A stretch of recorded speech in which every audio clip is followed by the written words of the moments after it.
Melanjutkan kajian kita tentang talbis iblis. Jadi kembali kita ingatkan Pak, talbis iblis ini, iblis menampakkan sesuatu yang batil menjadi sebuah kebenaran. Kalau gurur, iblis menampakkan kebodohan sehingga kita meyakini yang salah itu benar, yang baik, yang buruk itu baik. Nah, itu cara dia Pak. Tahun 1999 di Pekanbaru ini dulu viral sebuah perguruan. Jadi saya sempatlah melihat orang tuh latihan Pak. Diginikan aja tangan terambung orang, terlempar orang. Terus saya tengoklah ada jurus yang tidak boleh dipakai ketika latihan. Tentu kepo saya tinggi jadinya Pak. Nggak bisa dipukul Pak, mau dipukul terbang orang. Dan banyak orang-orang masuk. Jadi saya sempat cerita-cerita sama gurunya. Jadi kalau untuk masuk perguruan ini bagaimana? Jadi dicarilah nanti ayam cemani yang baru tumbuh tajinya. Itu syaratnya Pak. Ayam hitam, hitam semuanya dan baru tumbuh taji. Gila kerjaan cari ini Pak. Mana mau dicari ayam? Tapi banyak orang minat tuh Pak. Karena lapisannya bagus, lapisan keagamaannya oke. Jadi ilmu itu didapat dengan cara memasukkan zikir, doa ke dalam ayam itu, dimasak, nanti dimakan. Tapi sebelumnya sholat taubat dulu 2 rakaat. Kan bagus bungkusnya itu Pak. Banyak orang masuk Bu. Akhirnya banyak juga yang kena pukul, kena dia Pak. Karena harus memancing orang untuk emosi, baru bisa berlaku ilmu itu Pak. Jadi kan salah juga jadinya Pak. Jadi kalau orang tidak emosi, dicari gara-gara dulu ke orang itu Pak. Sampai dia emosi baru berlaku ilmu itu. Rupanya banyak orang emosinya berbeda Bu. Udah di garis-garisnya tanah pakai udah gini-gini, dia kena lepuk juga pakai lem mukanya Pak. Oh rupanya dia harus membuat orang emosi dulu. Dari sini ini udah kena nih Pak. Pancing orang dulu marah, baru bisa berlaku itu. Setelah itu Bu, pakai pula syarat-syarat bagus. Kalau mengamalkan itu tuh tidak boleh meninggalkan sholat berjamaah. Bagus ya Pak ya? Itu Pak. Ini yang termasuk talbisul iblis. Tidak boleh durhaka kepada kedua orang tua. Tidak boleh berzina. Tidak boleh minum minuman keras. Banyak enggak kira-kira peminatnya Bu? Banyak Pak. Orang-orang kerja lapangan banyak, dia takut nanti kan ada orang cari gara-gara di proyek kan, dipancingnya emosi orang tuh nanti dulu Pak. Pukul laku, baru berlaku ilmu tuh nanti Pak. Jadi dari situ salah itu Bu. Ini namanya talbis iblis. Syaratnya seolah-olah baik, tapi sebetulnya itu adalah sesuatu yang batil. Menggunakan media ini sama aja tibanya kita memasukkan sihir ke dalam tubuh Pak. Cuman dengan kalimat-kalimat agama. Saya bilang sama dia, Rasulullah itu Pak, Habibullah, kekasih Allah. Waktu perang Uhud nyaris tewas Rasulullah. Tidak ada ilmu kebal Rasulullah ternyata Pak. Rahang pecah, ditinju orang, dipukul orang. Kaki luka-luka, waktu perang Hunain tembuk perut Rasulullah kena lembing Pak. Macam para sahabat, kalau sempat ilmu ini ada, tidak mungkin tidak tahu Rasulullah Pak. Dibeli ayam cemani misalnya Pak ya, sebelum perang tuh kasih Umar, kasih apa, mungkin tidak meninggal lali di gorok orang subuh-subuh Pak. Ali meninggal dibunuh, Utsman bin Affan sempat udah ada ilmu tuh mendekatlah kalian. Diginikan oleh Utsman, telah mau lambung semua keluar jendela misalnya nih Bu ya. Mendinglah sahabat Rasulullah yang dikasih Allah lagi Pak. Tak akan pula kita baru sholat jamaah 3-4 hari itu dapat itu tuh Pak. Jadi ini namanya talbis iblis. Peminat banyak waktu itu. Tahun 99 tuh pokok lagi heboh lah di Pekanbaru tuh Pak. Banyak orang masuk tuh. Karena dilapis dengan amalan-amalan baik dan akhirnya banyak orang mempercayainya. Nah ini Pernah terjadi ini di Pekanbaru. Jadi jangan lapisan yang kita ingat, Pak. Kalau kita memang ilmu kebal ini ada, seharusnya Rasulullah kebal, Pak. Pas perang dipukul orang berbunyi tank badannya, Pak. Kan tank, itu kan lari musuh tuh, Pak. Kena pedang itu berbunyi dia. Itu penting Rasulullah dan para sahabat yang dikasih oleh Allah. Nah itu satu. Kemudian saya ingat lagi nih, Pak. Ada pengikut suatu pengajian. Jadi pengikut suatu pengajian ini, kita tuh memang disuruh menghormati guru, Pak. Tetapi ini berlebih dari yang semestinya, Pak. Bahkan orang tua sendiri tidak boleh dihormati kalau dia tidak masuk ke dalam pengajian itu. Sampai berani bilang ke orang tuanya bahwa kita tidak akan bertemu di surga. Nah itu, Bu, pengikutnya sangat banyak, Pak. Waktu saya mengingatkan lagi nih, Bapak Ibu, rasa pernah saya sampaikan. Jadi waktu di Padang, orang ini mau buka bisnis di Jalan Sudirman Padang. Waktu tahun 2003-2004 itu harga pasaran di Jalan Sudirman Padang itu, ruko itu 22 juta, Pak. Datanglah anak-anak muridnya ini mengatakan, pergi ke rumah guru kami, bisa turun nanti harganya. Dia ilmu agama tinggi. Saya bilang jangan dibawa-bawa agama ini untuk kepentingan dunia. Kalau memang udah segitu harga di sini, janganlah kita lunak-lunakkan hati orang. Nah, kan rugi pula orang gara-gara ilmu agama ini, Pak. Ustaz kan tidak tahu aja, cobalah ikut sama kami. Nah, jumpalah saya menjelang ke rumah bapak tuh, Bu. Itu pasiennya antri, Pak, bawa aqua semuanya untuk didoakan, Pak. Karena ini muridnya yang datang agak lebih diistimewakan, dapatlah kami masuk. Wow, tanda hitam di keningnya, takut saya nengok, Pak. Tak macam mana cara sujudnya itu tadi, geseknya mungkin bertahun-tahun, Pak. Bukti bapak bertahun-tahun sholat, ibu tidak ada yang bertanda satupun keningnya. Ini membonjol, Pak, hitam gitu. Apa masalahnya, kata bapak nih. Jadi kami tadi udah nanya ke ruko di Jalan Sudirman, guru. Jadi kata orang itu harga ruko itu 22 juta. Nah, jadi tolonglah turunkan kalau bisa 15. Tunggu dulu sebentar, tak apa dibaca. Bisa. Besok turun tuh.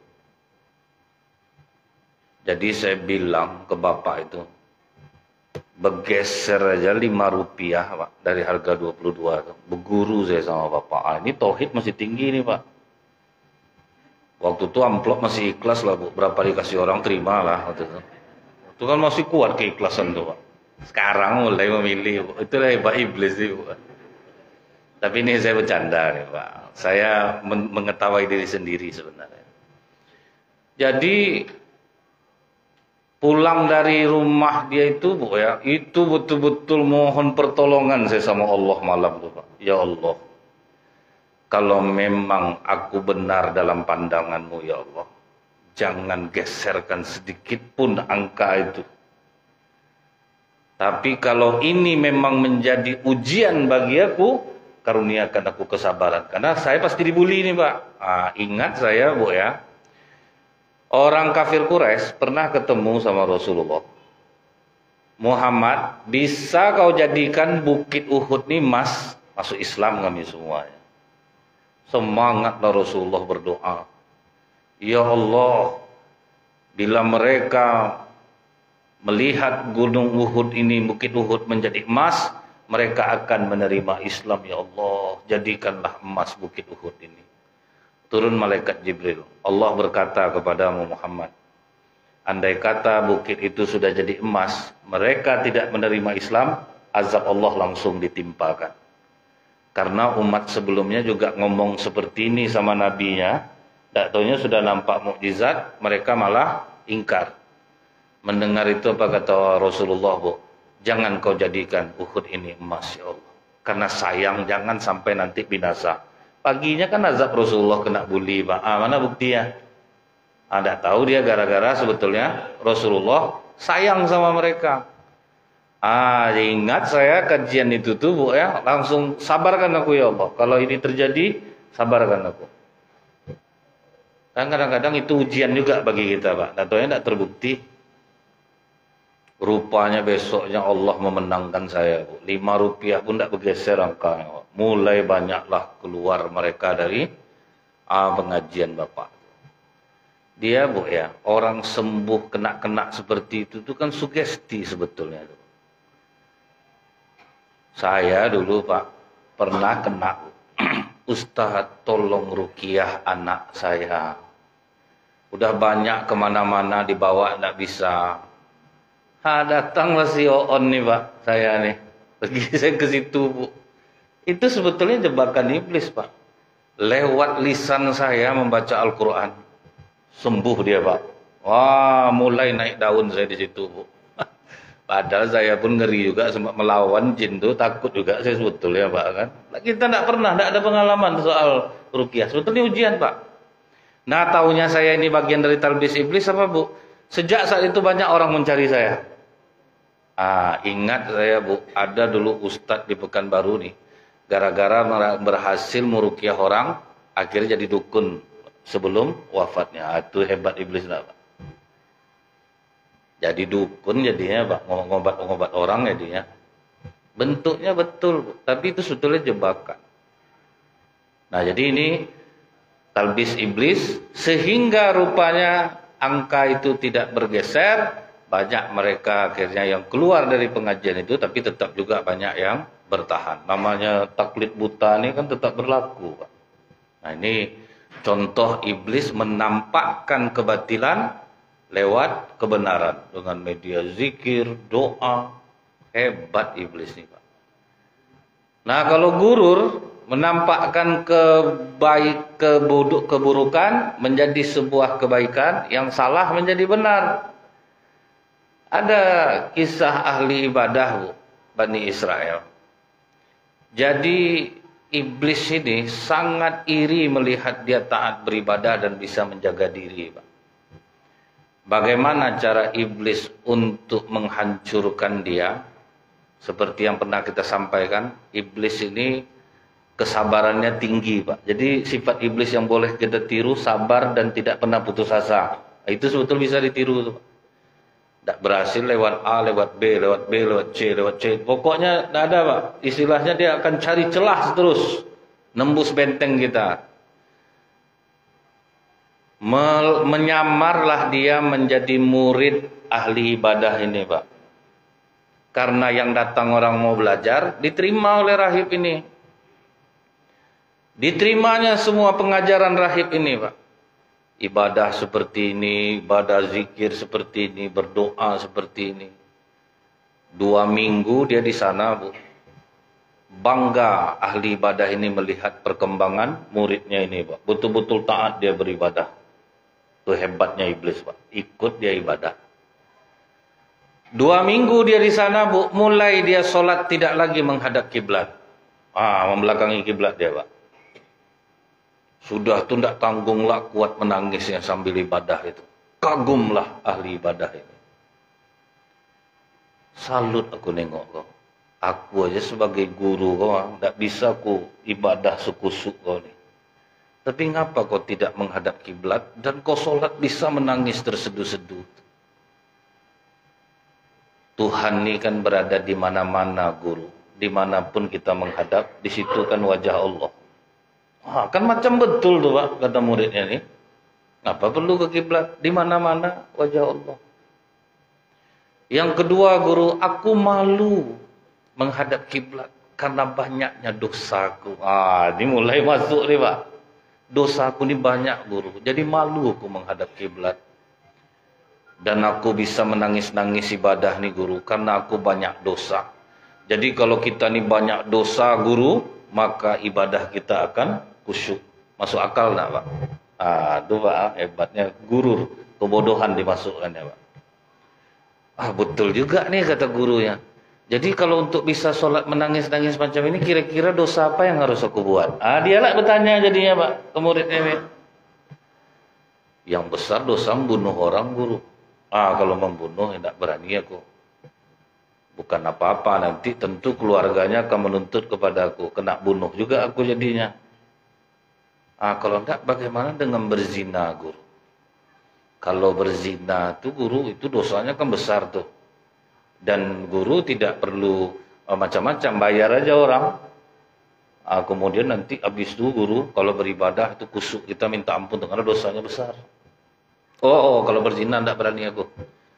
Hancur marwah aku nanti. Hilang harga diri aku.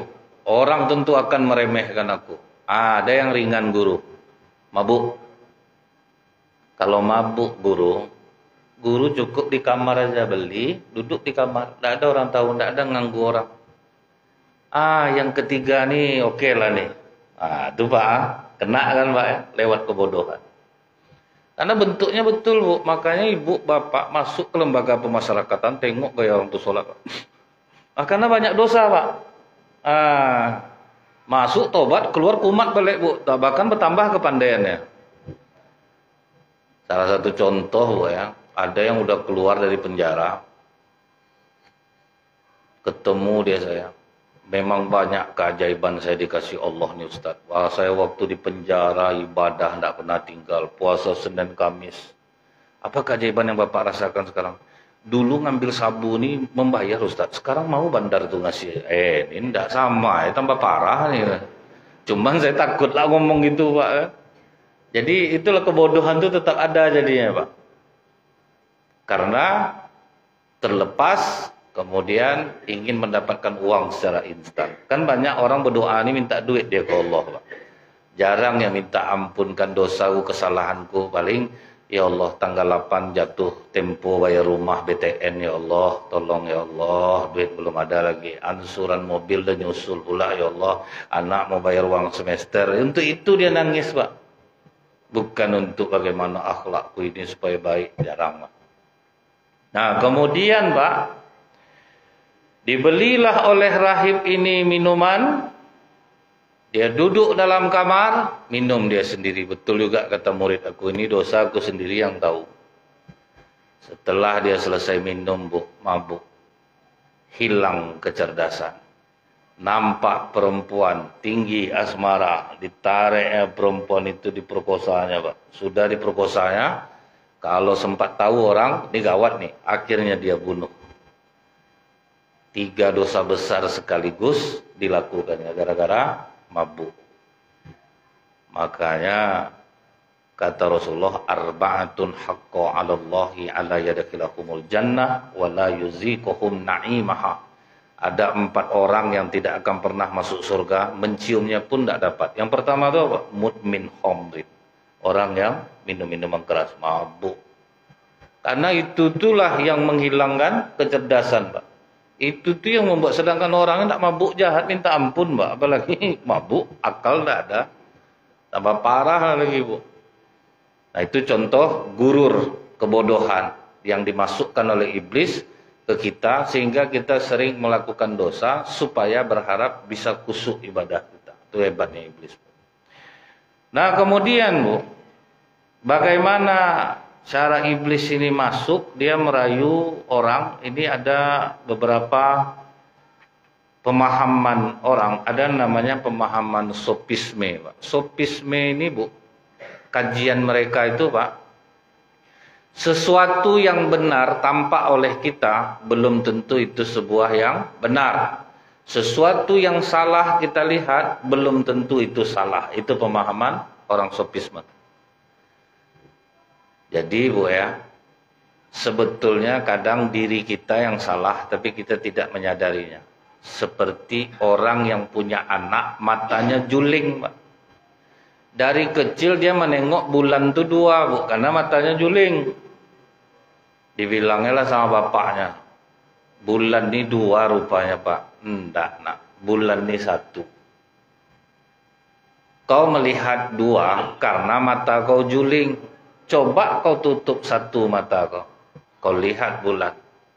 Tetap juga dia mengatakan, ini bulan ini 1 karena aku menutup sebuah mataku.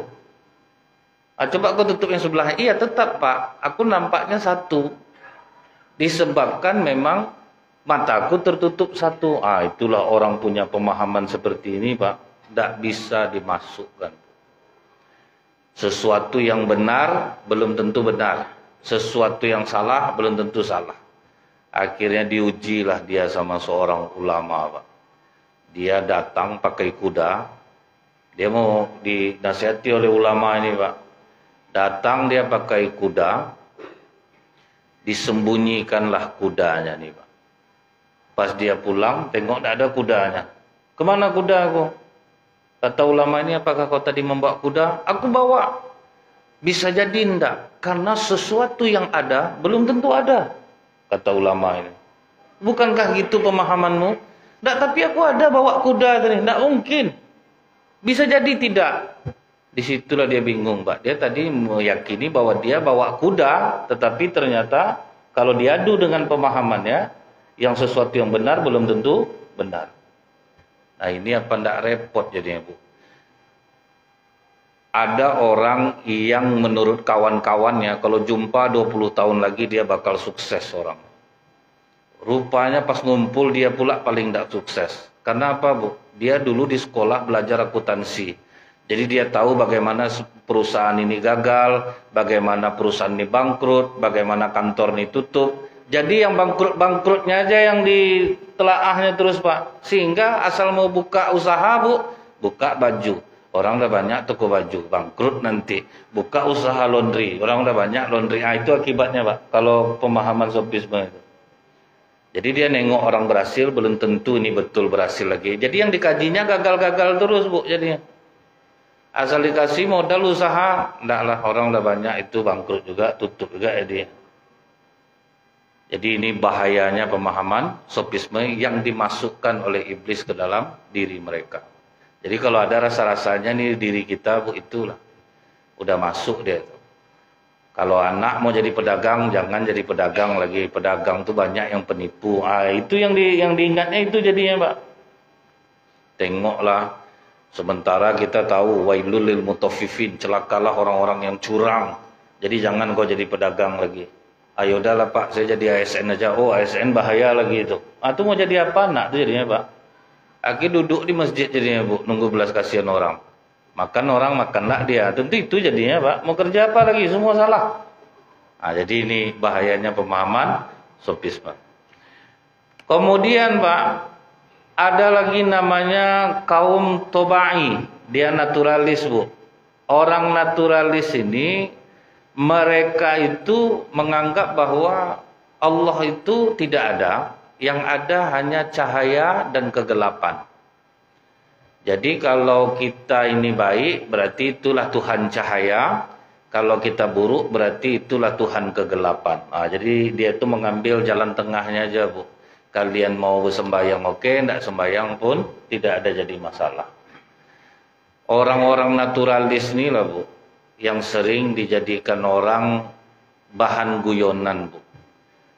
Jadi mau pakai baju atau pakai celana. Jadi kalau netral berarti tidak pakai baju, tidak pakai celana. Itu netral.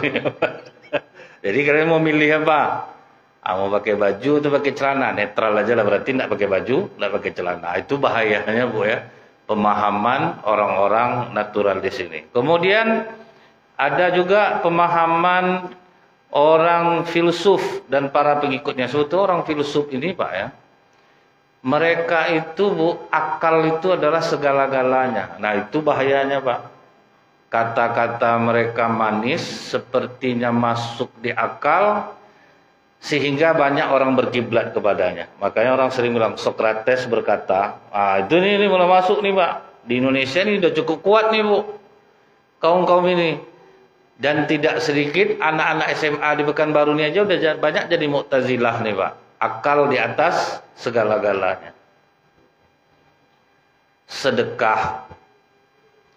Kan uang kita hilang. Dari manalah datangnya bisa diganti 10 kali lipat. Itu pakai akal tuh, Pak.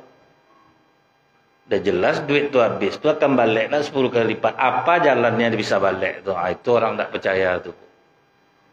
Jadi kalau kita berhadapan dengan orang-orang logika, itu tidak akan pernah bisa masuk, Pak. Kalau kita, Pak, kan meyakini Rajin kita sedekah akan diganti Allah 10 sampai 700 kali lipat. Dan akhirnya kita merasakan badan mulai ringan-ringan, udah agak sehat, keluarga aman-aman saja. Tapi kalau orang-orang Mu'tazilah, Bu, yang pakai logika, dia tidak meyakini itu. Kau jaga, makan kau, sehat badan kau. Kan gitu jadinya, Pak. Rajin kita berolahraga, jaga tubuh kita ini, sehatlah dia. Jadi tidak bisa masuk nih, Pak, kalau kita dengan cara seperti ini. Jadi ini hati-hati, Bu, ya, dengan orang yang mengandalkan akal. Dan orang yang pernah bertemu dengan Rasulullah membantah langsung hadap-hadapan itu, Pak, yaitu kaum Khawarij. Kaum Khawarij itu, Pak, Rasulullah sendiri pun dibantahnya, Bu. Pas Rasulullah membagi harta rampasan perang, apa kata orang-orang Khawarij ini? Bertakwalah engkau kepada Allah Muhammad. Terkejut Rasulullah. Kalau aku tidak bertakwa, siapa lagi yang harus kau percaya? Datang Umar, Bu, dibukanya pedangnya, Pak. Udah mau disembelih, kata Rasulullah, jangan, mana tahu mereka masih sholat. Nah, kalau orang-orang Khawarij ini, Bu, ya, mereka itu berlebihan pula di dalam masalah ibadah, Pak. Dia tidak pakai akal, tetapi mereka sangat berlebihan dalam hal ibadah. Sampai kata Rasulullah, sholat mereka melebihi sholat kalian. Sampai kaki mereka seperti kaki-kaki onta. Puasa mereka melebihi puasa kalian.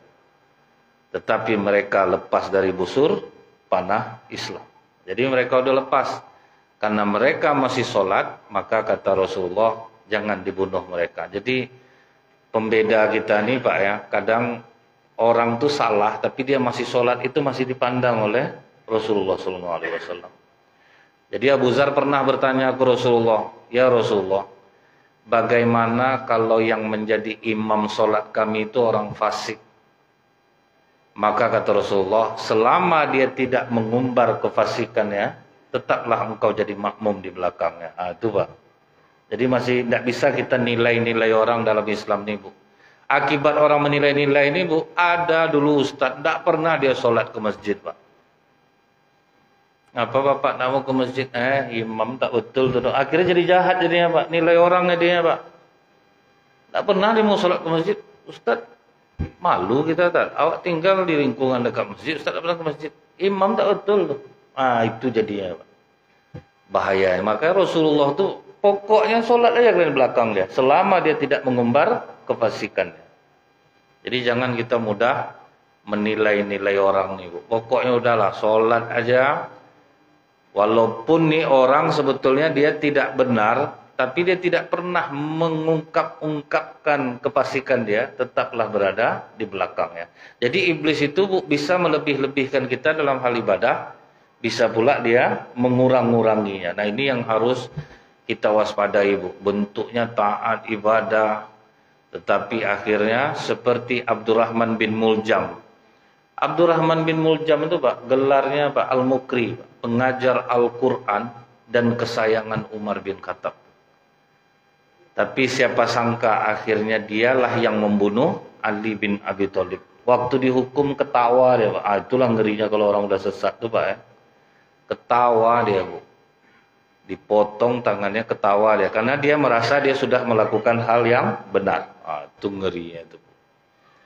Jadi kalau kita ini beribadah, jangan terlalu berlebih-lebihan, jangan pula terlalu mengurang-urangi. Dulu istri Rasulullah Zainab, Pak, dipasangnya pancang di masjid itu, Bu. Jadi kalau dia letih, dia gantung di situ, dia sholat. Kan marah Rasulullah, ini tiang siapa? Zainab ya Rasulullah, buka. Karena Allah tidak menyuruh kita untuk memaksakan diri dalam beribadah.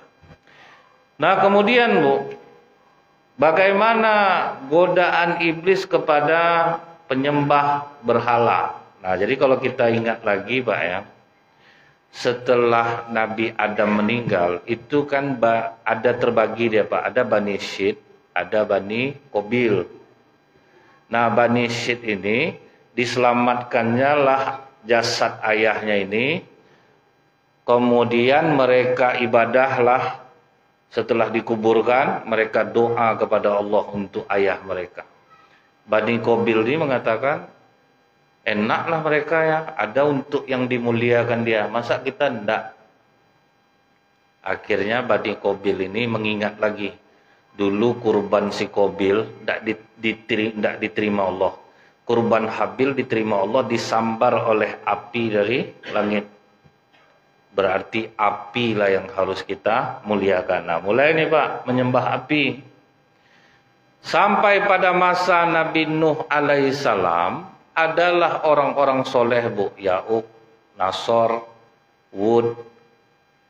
Mereka ini diakui orang-orang soleh pada saat itu, meninggal.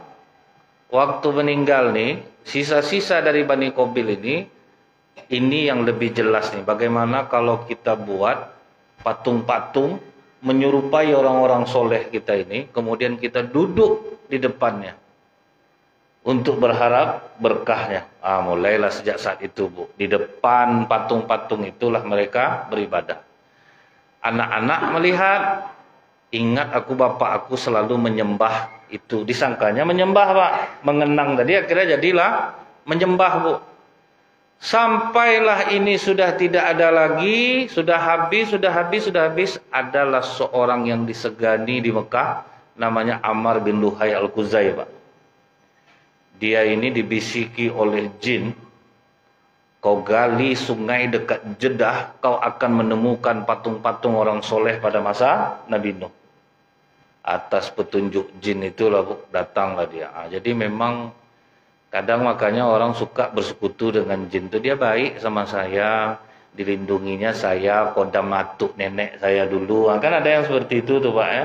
Seharusnya ada orang-orang seperti itu di ruqyah harusnya Bu.